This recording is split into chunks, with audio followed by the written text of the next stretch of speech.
Hey you, feeling a little under the weather? Let's make ginger tea.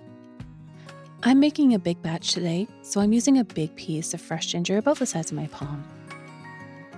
We'll use the old spoon nobody likes technique to peel the bitter skin off. This I find results in a lot less ginger being lost to the peel.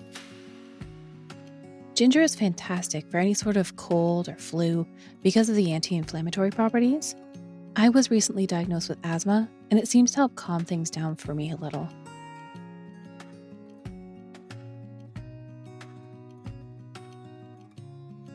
I leave the skin on the end so I have a spot that isn't slippery to hold onto.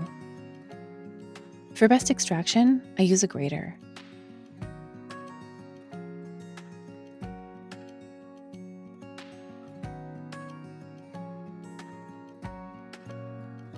When grating ginger, sometimes you'll get to the point where the ginger has got a bit of a funny hairdo and doesn't want to grate anymore. Just cut a little past the hair and keep going. Remember to turn your ginger every so often while grating to keep it nice and even and get that least amount of that hair. Put your grated ginger in a jar that has a lid. Mine is just a plain glass jar from Dollar Tree. Add as much honey as you like. I tend towards less honey since I like the taste of ginger, and I'm also trying to watch my sugar intake. I used about 2/3 of a cup here.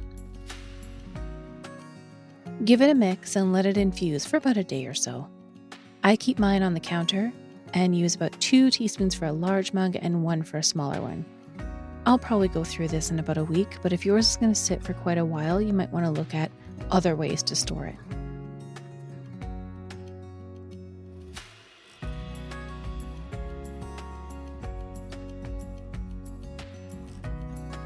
Thanks for stopping by. I love you all. Take care, and I'll see you next time.